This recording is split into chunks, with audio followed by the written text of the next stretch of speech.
నిర్గమకాండము 2వ అధ్యాయము. లేవి వంశస్థుడొకడు వెళ్లి లేవి కుమార్తెను వివాహము చేసుకొనెను. ఆ స్త్రీ గర్భవతి కుమారునికని వాడు సుందరుడైండుట చూచి 3 నెలలు వానిని దాచెను.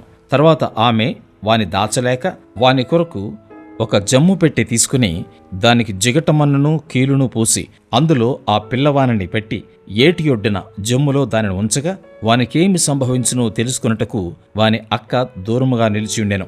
ఫరో కుమార్తె స్నానము చేయుటకు ఏటికి వచ్చెను. ఆమె పనికెత్తెలు ఏటి ఒడ్డున నడుచుచుండగా ఆమె నాచులోని ఆ పెట్టెను చూచి తన పనికెత్తెనొకతిని పంపి దాన్ని తెప్పించి తెరచి ఆ పిల్లవాని చూచినప్పుడు ఆ పిల్లవాడు ఏడ్చుచుండగా చూచి వానియందు కనికరించి వీడు హెబ్రీయుల పిల్లలలో నొకడెనను. అప్పుడు వాని అక్క ఫరో కుమార్తెతో, నీ కొరకు ఈ పిల్లవాని పెంచుటకు నేను వెళ్లి హెబ్రీ స్త్రీలలో ఒక దాదిని పిలుచుకుని వత్తునా అనెను. అందుకు ఫరో కుమార్తె వెళ్ళుమని చెప్పగా ఆ చిన్నది వెళ్లి ఆ బిడ్డ తల్లిని పిలుచుకుని వచ్చెను. ఫరో కుమార్తె ఆమెతో, ఈ బిడ్డను తీసుకుని పోయి నా కొరకు వానికి పాలిచ్చి పెంచుము, నేను నీకు జీతమిచ్చేదనని చెప్పగా ఆ స్త్రీ ఆ బిడ్డను తీసుకుని పోయి పాలిచ్చి పెంచెను. ఆ బిడ్డ పెద్దవాడైన తర్వాత ఆమె ఫరో కుమార్తె యొద్దకు అతని తీసుకుని వచ్చెను. అతడు ఆమెకు కుమారుడాయను. ఆమె నీటిలో నుండి ఇతనిని తీసిదనని చెప్పి అతనికి మోషే అని పేరు పెట్టెను. ఆ దినములలో మోషే పెద్దవాడై తన జనుల ఎద్దుకు పోయి వారి భారములను చూచెను. అప్పుడతడు తన జనులలో ఒక హెబ్రీని ఒక ఐగుప్తీయుడి కొట్టగా చూచెను.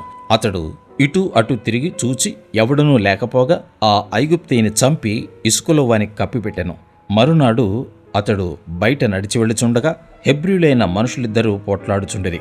అప్పుడతడు అన్యాయం చేసిన వాని చూచి, నీవేళ నీ పొరుగువాన్ని కొట్టుచున్నావని అడుగగా అతడు, మా మీద నిన్ను అధికారినిగాను తీర్పరినిగాను నియమించిన వాడెవడు? నీవు ఆ ఐగుప్తీయుని చంపినట్లు నన్నును చంపవలనని అనుకొనుచున్నావా అనెను. అందుకు మోషే, నిశ్చయముగా ఈ సంగతి బయలుపడేననుకుని భయపడెను. ఫరో ఆ సంగతి విని మోషేను చంపచూచెను గాని మోషే ఫరో ఎదుట నుండి పారిపోయి మిద్యాను దేశములో నిలిచిపోయి ఒక బావి యొద్ద కూర్చుండెను. మిద్యాను యాజకునికి 7 కుమార్తెలుండిరి. వారు వచ్చి తమ తండ్రి మందకు పెట్టుటకు నీళ్లు చేది తొట్లను నింపుచుండగా మంద కాపరులు వచ్చి వారిని తోలివేసిరి. అప్పుడు మోషే లేచి వారికి సహాయం చేసి మందకు నీళ్లు పెట్టెను. వారు తమ తండ్రి అయిన రగుయేలు నొద్దకు వచ్చినప్పుడు అతడు, నేడు మీరింత త్వరగా ఎట్లు వచ్చితిరనెను.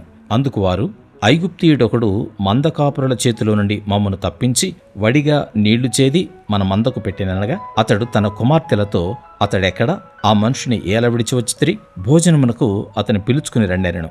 మోషే ఆ మనుషునితో నివసించుటకు సమ్మతించెను. అతడు తన కుమార్తె అయిన సిప్పోరాను మోషేకిచ్చెను. ఆమె ఒక కుమారుని కననప్పుడు మోషే, నేను అన్యదేశములో పరదేశిన ఇంటిననుకుని వానికి గెర్షోము అని పేరు పెట్టెను. అలాగున అనేక దినములు జరిగిన మీదట ఐగుప్తు రాజు చనిపోయాను. ఇశ్రాయేలీయులు తాము చేయుచున్న వెట్టి పనులను బట్టి నిట్టూర్పులు విడుచుచు మొరపెట్టుచుండగా తమ వెట్టి పనులను బట్టి వారు పెట్టిన మొర దేవుని యొద్దకు చేరెను. కాగా దేవుడు వారి మూలుగును విని అబ్రహాము, ఇస్సాకు, యాకోబులతో తాను చేసిన నిబంధనను జ్ఞాపకం చేసుకొనెను. దేవుడు ఇశ్రాయేలులను చూచెను. దేవుడు వారి యందు లక్ష్యముంచెను.